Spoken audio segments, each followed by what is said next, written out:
Bueno, este proceso tiene varios méritos. Primero, está ensamblado sobre un cúmulo de lecciones aprendidas de éxito y fracaso. Es un proceso donde se toma la decisión de incorporar militares y policías en la mesa de negociación que nunca habían estado. Es un proceso que no incluye el despeje de territorios colombianos para facilitar la negociación, y es un proceso donde se determina que nada está acordado hasta que todo esté acordado. Yo diría que no es exótico, en el mundo entero militares han participado de estos procesos. En Colombia sonaba extraño, todavía algunos estiman que fue una humillación, y yo digo todo lo contrario. Estar en la mesa, sentados con las FARC, realmente lo que hace es enaltecer el papel de los agentes del Estado, de la fuerza pública, de militares y policías, y lo que sí hubiera sido una humillación es que militares y policías no hubiéramos participado en la construcción del acuerdo y hubiéramos estado como espectadores a unas decisiones que se tomarían en esa mesa. Pues siempre habrá, digamos, quien piense que uno ha podido capturar, someter y eliminar hasta el último guerrillero en Colombia. Esa es una visión, digamos, de quienes invocan la mano dura contra el delito. Pero la verdad, desde el punto de vista criminológico, sociológico, esa realidad no existe, sino en esas mentes que simplifican en blanco y negro una situación. Hoy, digamos, lo que está probado es que de cara a estos conflictos asimétricos y especialmente conflictos internos, al final, para poner fin a ese conflicto, se demanda una solución política negociada en una mesa, que significa que hay que entender que se llega a unas condiciones donde ya el uso del instrumento bélico y militar no es suficiente, sino que es necesario el componente político. Con el tiempo entendí también que uno hace la guerra para conseguir la paz y crear condiciones para la paz, pero que la seguridad y la guerra no pueden entenderse como un fin en sí mismas y que no se puede perpetuar la guerra simplemente por la guerra, y que de lo que se trataba era de crear condiciones para llegar como llegamos a una mesa de negociación para poner fin al conflicto. Este proceso está diseñado sobre la convicción de que hay por lo menos 3 etapas que agotar, y eso está escrito en la literatura y en la teoría alrededor de los conflictos. Primero, uno busca la paz, como la buscó Colombia durante años. Segundo, uno hace la paz, hace las paces con el adversario, con el enemigo. Y tercero, uno construye la paz. Y por lo tanto, poner fin al conflicto en Colombia, el gobierno ha sido claro en decir, no soluciona de manera mágica, maravillosa y automática los problemas que tiene el país, y tampoco ese acuerdo desconoce las realidades y las amenazas que seguramente van a querer persistir en el territorio. Y por eso, con todo realismo, con toda responsabilidad, lo que hemos hecho en esa mesa de negociaciones es habilitar y fortalecer al Estado para que a la firma del acuerdo sus capacidades queden fortalecidas, si se quiere, para imponer la ley en todo el territorio. Muchas voces críticas preguntaron qué hace el gobierno nacional sentado con las FARC, incluyendo el tema del narcotráfico en la mesa de negociación, cuando todos sabemos que el narcotráfico ha financiado a las FARC para hacer la guerra. Lo que hubiese sido un gran error es no sentarse en una mesa para poner fin al conflicto y haber hablado con las FARC sobre narcotráfico.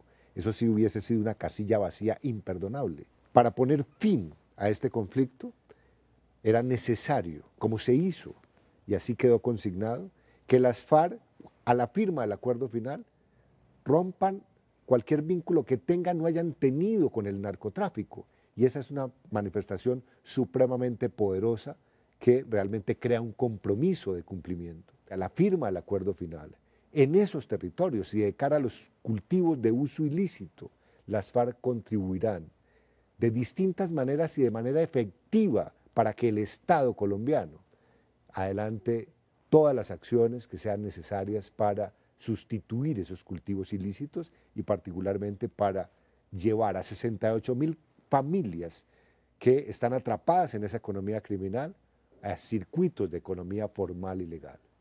una nación sin conflicto, sin territorios donde el común denominador de años fue la confrontación militar. Es un territorio al que el Estado podrá llegar de manera integral para atender a personas que se vieron esclavizadas, obligadas por actores de ese conflicto a recurrir a economías ilegales como la siembra de cultivos ilícitos, de uso ilícito.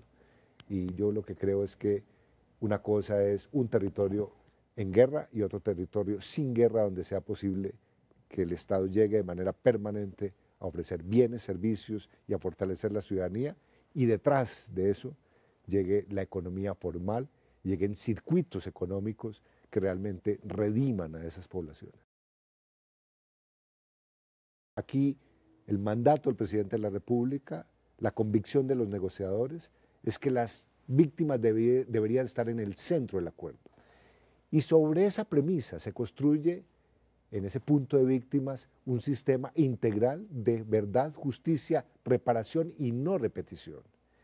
Y al mismo tiempo, dentro de ese sistema, se crea una jurisdicción de tipo transicional, la Jurisdicción Especial para la Paz, que por primera vez en Colombia cobijará a militares o policías o agentes del Estado que, en función del conflicto y en el contexto del conflicto, hayan tenido responsabilidades directas o indirectas en la comisión de conductas que deben ser juzgadas.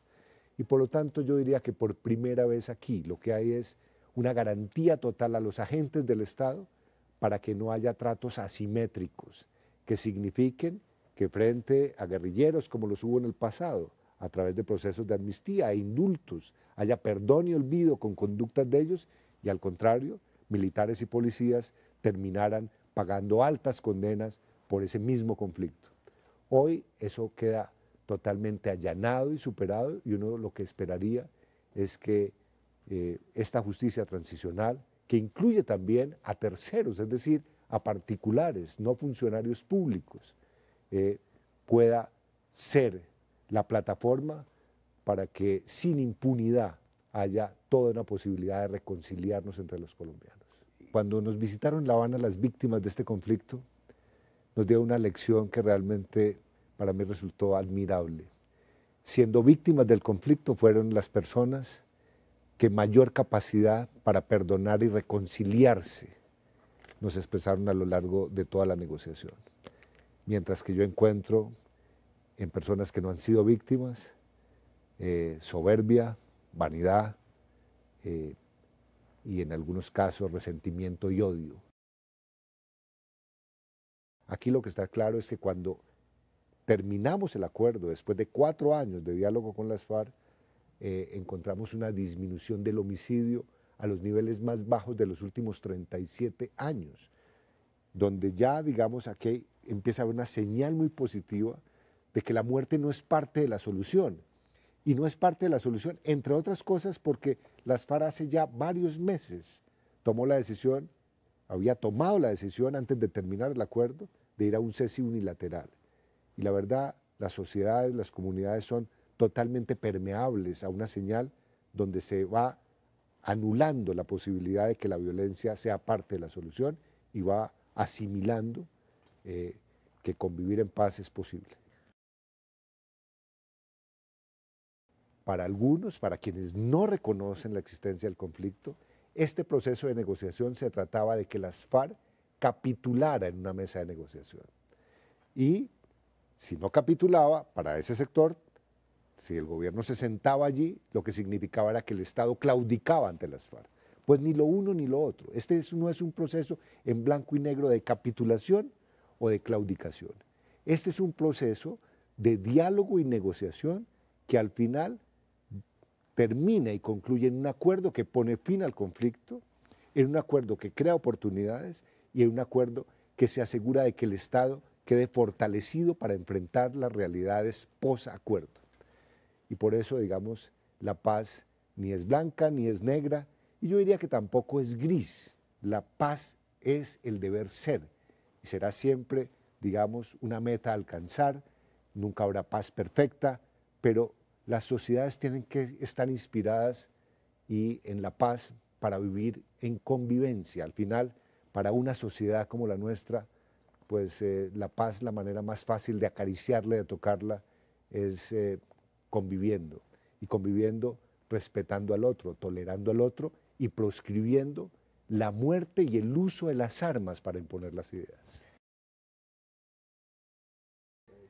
Durante años, digamos, como colombiano, como policía y después como parte de esta mesa de negociación con las FARC, esperaba el día en que tuviéramos acuerdo final para poner fin al conflicto y que como consecuencia de ese acuerdo final se decretara por parte de las FARC un cese bilateral y definitivo al fuego y a las hostilidades.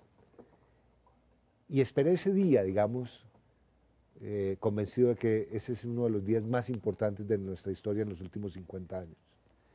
Sin embargo, el anuncio se dio y en los centros urbanos pareció una noticia normal, versus lo que sucedió en pequeños municipios, veredas, pueblos, donde las campanas replicaron a las 12 de la noche, donde las sirenas de los cuerpos de bomberos realmente llegaron a esos campos donde ha padecido la guerra para decir llegó la paz. ¿Con esto qué quiero decir? Uno podría decir que la sociedad colombiana, conviviendo 50 años con el conflicto en un país urbano, se fue instalando en relación con ese conflicto en una zona de confort, donde la guerra era distante y era una guerra entre policías y militares y unos guerrilleros en la Colombia profunda que no tocaban los intereses de mi cotidianidad. Y la verdad, hoy uno de los retos mayores que tenemos es que este acuerdo final se ha entendido también por ese país más moderno, más urbano, de que los dividendos de la paz nos llegarán a todos y no solamente a esa población que ha estado enfrentando en el área rural los efectos de un conflicto armado de 50 años.